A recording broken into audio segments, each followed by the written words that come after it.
আসসালামু আলাইকুম, মিষ্টি ব্লগে সবাইকে ওয়েলকাম। তো সবাই কেমন আছেন? আশা করি সবাই অনেক ভালো আছেন, আর আমি তো অবশ্যই অনেক ভালো আছি। আর এই তো আমি বাজার করে নিয়ে আসছি টমেটো, কাঁচামরিচ, ধনেপাতা। আজকে কি কি বাজার করে নিয়ে এসছি, আর দেখেন এক বস্তা বাজার, কিন্তু এগুলো সম্পূর্ণই কাঁচা বাজার, আপনাদেরকে দেখাবো। আর হ্যাঁ, আরেকটা খুশি, আজকে আব্বু আম্মু আসবে, এর জন্য আরও বেশি খুশি, আর বেশি বেশি করে তরকারি নিয়ে আসছি। আর ঢাকা শহরের মধ্যে এখন সস্তা সব কিছু চলতেছে। বেগুনের দাম একদম কমে গেছে, শসার দামও কমে গেছে। তো যাই হোক, আমি এখানে বেগুন 1 কেজি, তারপর শসা 1 কেজি নিয়ে আসছি। ফ্রিজে কি বলে শসা আছে, সবটাই আছে। তারপর আবার নিয়ে আসছি, যেহেতু আবার ঈদের কয়েকদিন বাজার টাজার করা হবে না, তাই একবারেই নিয়ে আসছি। আর ভেন্ডি 1 কেজি, সব কিছু 1 কেজি 1 কেজি করে নিয়ে আসছি। তো আমার কিন্তু বাজার করতে বা শপিং করতে, এগুলো করতে ভালো লাগে, কিন্তু রান্না বান্না করতে ভালো লাগে না, এটা হয়েছে কথা। আর ভেন্ডিগুলো কিন্তু একদম কচি। আর এখানে করলাও 1 কেজি। আমি সব কিছুই 1 কেজি কেন নিয়ে আসলাম বলতে পারলেন, হঠাৎ মিষ্টির কি হলো। আর দেখেন, আমি কিন্তু হাত ভরে মেহেদি পরে নিছি, আমি সবার আগে মেহেদি পরে ফেলছি।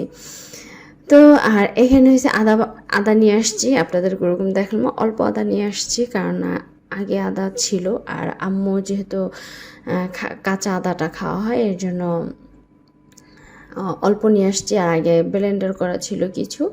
আর আজকে অনেক কাজকর্ম, পাবদা মাছ আনছি, অল্প অল্প আনছি পাবদা মাছ, তারপর মুরগির মাংস আনছি, মানে সব আনছি।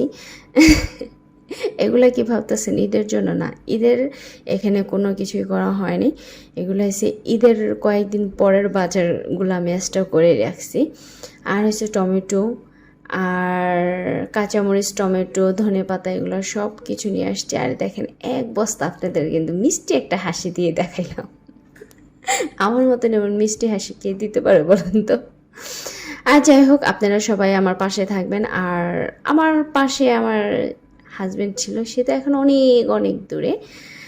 আর এই তো আপনারা কিন্তু আমার পাশে থাকেন। আর এই তো পাবদা মাছ রান্না মানে ভাজলাম। আর এখানে রিকুইন আদাটা ব্লেন্ড করে নিতেছে।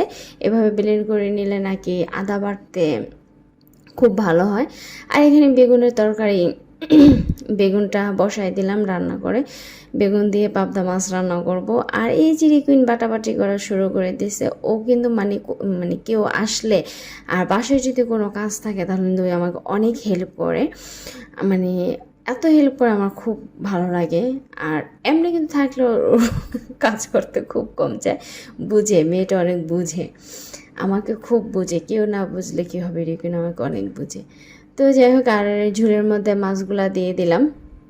আর আব্বু আম্মু আসলে, সে বললামই তো, আমার খুশি লাগে, ভালো লাগে। আর এখানে আলুর চপ, বেগুনি, এগুলার রিকুইন তৈরি করতেছে, আর বলতেছে আজকে কিন্তু আমি ভাজবো। আমি বলে আচ্ছা ঠিক আছে।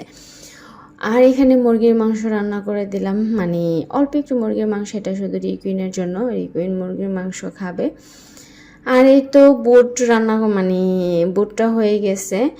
আপনারা কিন্তু ভাইবেন না তেল কম হয়েছে, তেল কিন্তু বেশি হয়েছে।